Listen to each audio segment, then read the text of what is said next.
मो ना शरद सेठी आम घर हूँ बुरु साई तो आम गाँव में किसी नाला आम गाँव को मनोज सार आ चिन्मय सार आसिक ये गाँव में कहले तुम गाँव में तुम पिला पाठ पढ़ी शिखी आम कहलु ना पाठ पढ़ी ना से कहले तुम शिखीच कागज देले आम कह ना आम भी लिखी शिखिनु कहले ताले तो आउ केते वर्ष पर सब कम दबनी टीप चिन्ह आ तुम लिखी शिखा दरकार या कहीकि आमको पैसा पतर देले कहले आम निजे हाथ पैसा दौचु तुम गोटे घर कर तुम पिला छुआ को पढ़ाओ से मझे मझे आसिक आमको सार्ट पैंट देले आम पिला छुआ को भी खाता देले आम पिला छुआ ना भी लिखी शिखी नथिले आम गाँव को जिलापाल आसते आज कहीगले तुम गाँव में रास्ता भी हम स्कूल भी हम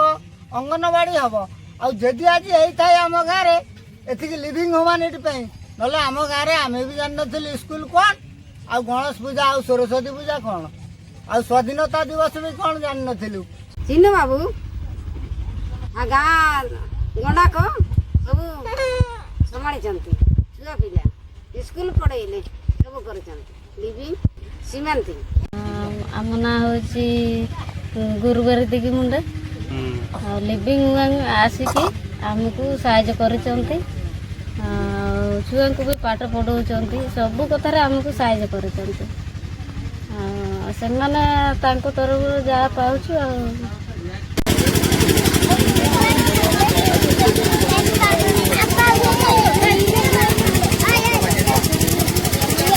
दीर्घ दिन जो प्रचेषा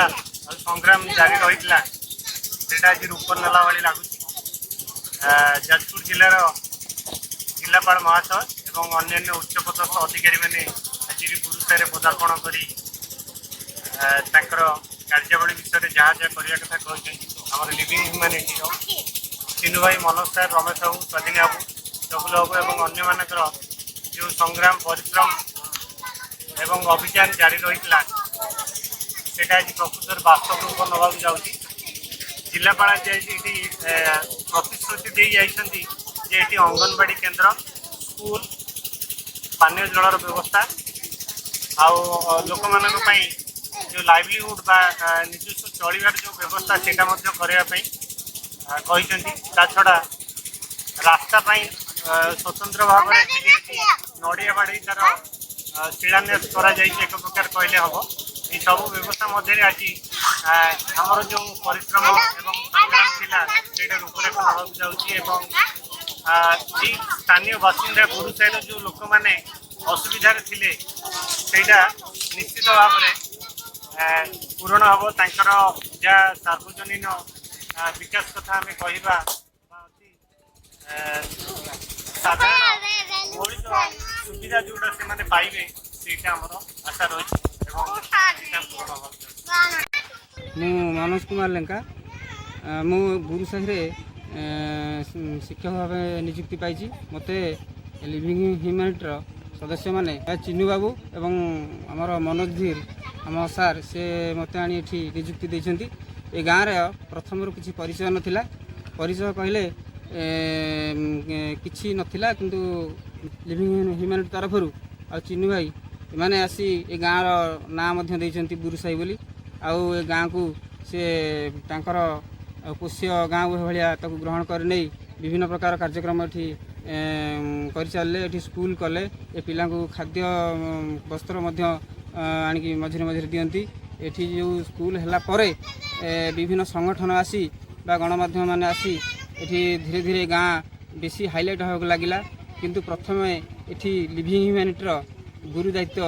से सदस्य मैंने तुले तेणु आज ये गाँ नूतन परिचय पाइबा जाऊँगी आज कलेक्टर आसते विभिन्न प्रकार असुविधा जो गमनागमन स्वास्थ्य शिक्षा पानीय जल सबु प्रकार सुविधा करेंगे बोलिकी दृढ़ निष्पत्ति नहीं मझे मझे विभिन्न संवाद ଆଉ ପତ୍ରପତ୍ରିକାରେ ପ୍ରକାଶ ମଧ୍ୟ ନିକଟରେ ପାଇଛି। ଆମେ ମଧ୍ୟ ଏ ଖବର ପାଇଛୁ। ଜିଲ୍ଲାପାଳ ମଧ୍ୟ ତା'ର ସ୍ୱତନ୍ତ୍ର ବୈଠକ କରିଛନ୍ତି। ଆଉ ଏ କେବଳ ସମ୍ଭବ ହୋଇପାରିଛି ପ୍ରକୃତରେ ଲିଭିଂ ହ୍ୟୁମାନିଟିର ସଦସ୍ୟମାନଙ୍କ ପାଇଁ।